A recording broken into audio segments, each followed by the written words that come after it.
गुरु प्यारी साध संगत जी, आप सभी को प्यार भरी राधा स्वामी जी। गुरु प्यारी साध संगत जी, जब कोरोना काल था तो संगत का और सेवादारों का ब्यास में आना जाना बिल्कुल बंद हो गया था।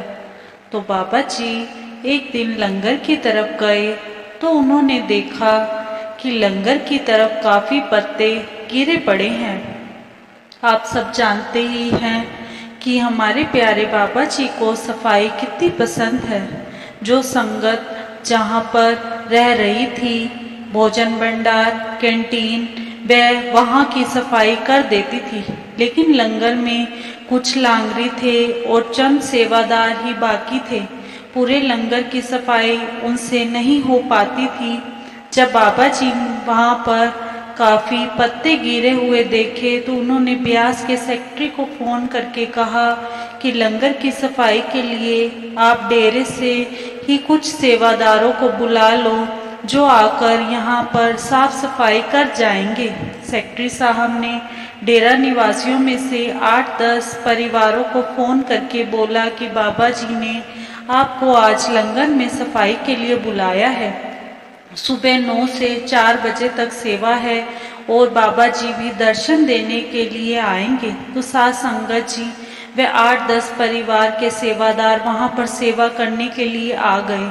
कोई सड़क पर सफाई करने लगे, कोई पार्क में झाड़ू लगाने लग गए। उनमें एक औरत थी जिसके साथ 2 छोटे छोटे बच्चे थे। वह बच्चों को पेड़ के नीचे बिठाकर वहीं वापस क्यारी में खुरपे से सेवा करने लग गई कि बच्चों का भी ख्याल रह जाएगा और यहाँ पर सेवा भी कर लूँगी। आपको पता ही है कि थोड़ी सी सेवा करो तो उसी समय चाय वगैरह आ जाती है सेवादारों के लिए। फिर सबने बैठकर चाय पी। उस औरत ने भी चाय पी और बच्चों को रस वगैरह दे दिए। अभी चाय पीकर सभी दोबारा सेवा में लगे ही थे कि तभी एक सेवादार कहने लगा कि बाबा जी दर्शन देने आ रहे हैं। यह सुनकर सभी सेवादार तो जो काम कर रहे थे सब छोड़ छाड़ कर भाग कर दर्शनों के लिए चले गए। लेकिन वह औरत जिसके साथ 2 छोटे बच्चे थे वह सोचती है कि अभी तो चाय पी कर सेवा पर लगे हैं तो वह सेवा ही करती रहती है। बाबा जी के दर्शनों के लिए नहीं गई। थोड़ी देर के बाद बागवानी का इंचार्ज आया और बोला, बहन जी आप बाबा जी के दर्शन करने नहीं गई? तो वह बोली, वीर जी अभी तो चाय पीकर सेवा पर लगे थे और फिर दोबारा दर्शन के लिए जाऊंगी तो यहाँ पर सेवा रह जाएगी। तो इंचार्ज ने कहा कि आप चाहें बाबा जी के दर्शन कर लीजिए, सेवा फिर कर लेना। अब उनका हुक्म था तो उसको मानना ही पड़ा। तो वह बच्चों को लेकर ऊपर दर्शन करने के लिए गई।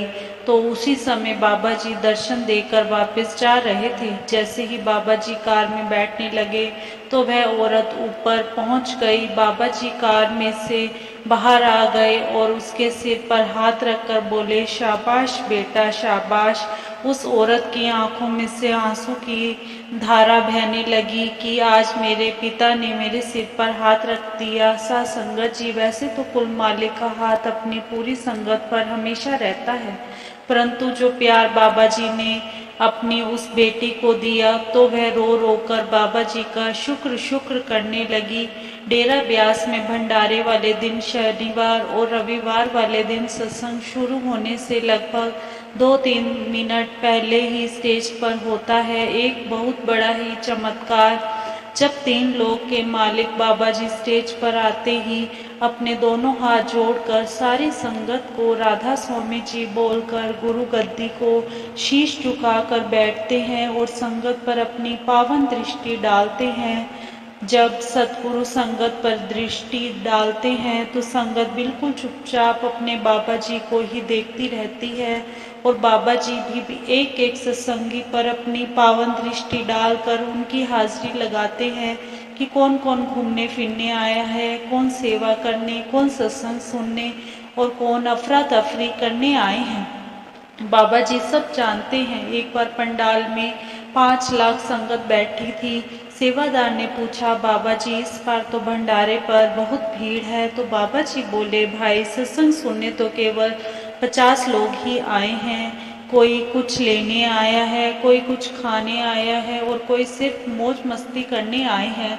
बाबा जी सब जानते हैं, कोई परिवार के साथ घूमने फिरने आए हैं, कोई अपने बुजुर्गों को लेकर सत्संग सुनने के लिए आए हैं। वैसे ही नामदान की पर्ची लेने के लिए हम लोग चाहे जितनी मर्जी तैयारी कर लें, लेकिन सतगुरु ने जिसे नाम देना है उसे ही देना है। किसी को तो सतगुरु पहली बार में ही नाम दे देते हैं और किसी को 10-12 बार में भी नहीं मिलता। एक बार ब्यास एक सेवा का जत्था और बाबा जी से नाम लेने के लिए एक बस संगत से भरी हुई ब्यास जा रही थी। सभी एक दूसरे से बातें कर रहे थे कि आप पांचों गुरुओं के नाम याद कर लो। कोई कहता है कि आपने कितने सत्संग सुने हैं, यह सवाल पूछेंगे। किसी ने कहा कि सत्संग घर में सप्ताह में कितने सत्संग होते, 2 या 4। वह सब आपस में बातें कर रहे थे। उनमें एक पति पत्नी जो उसी बस में ब्यास सेवा पर जा रहे थे, वे बिल्कुल चुपचाप बैठे हुए थे। वह कुछ नहीं बोल रहे थे, बल्कि बाबा जी का सिमरन कर रहे थे। पति उनकी बातें सुनकर हंस रहा था तो एक बीवी ने उनसे पूछा, वीर जी आप हमारी बातें सुनकर हंस क्यों रहे हैं? तो वह बोला, बहन जी बाबा जी ने जिसको नामदान देना है उसी को ही देना है। जिसे नहीं देना, चाहे वह जितनी मर्जी चतुराई कर ले, तैयारी कर ले, सब कुछ उस कुल मालिक की मर्जी से ही होना है। तब उस भाई ने बताया कि मेरी पत्नी एक सत्संगी परिवार से थी।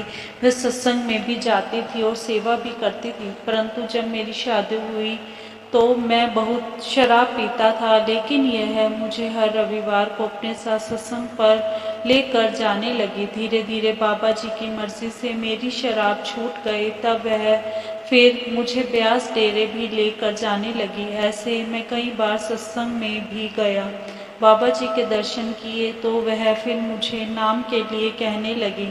जब हम दोनों नाम लेने के लिए ब्यास गए तो हम भी आपकी तरह बहुत तैयारी करके गए थे, लेकिन सब तैयारी यूं ही धरी रह गई।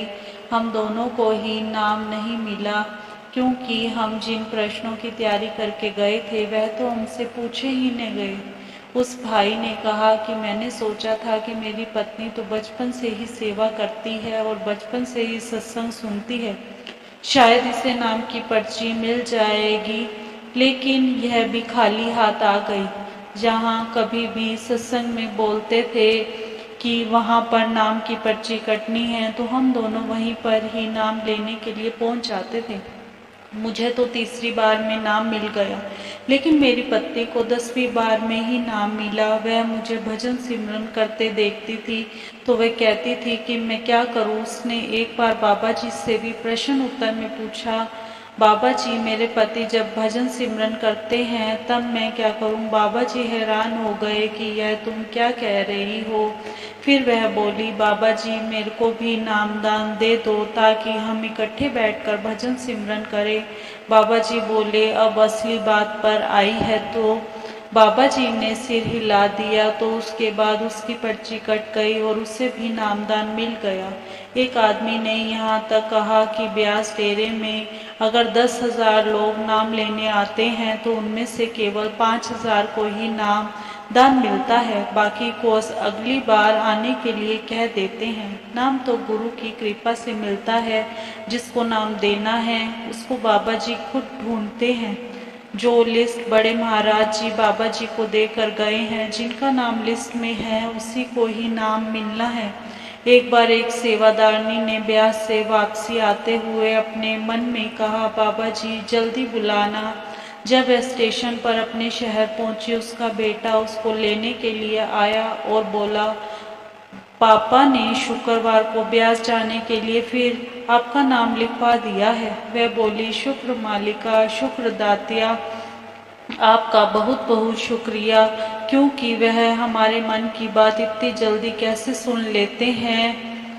इसी के साथ इजाज़त चाहते हैं। कल मिलेंगे एक नई साखी के साथ। तब तक राधा स्वामी जी।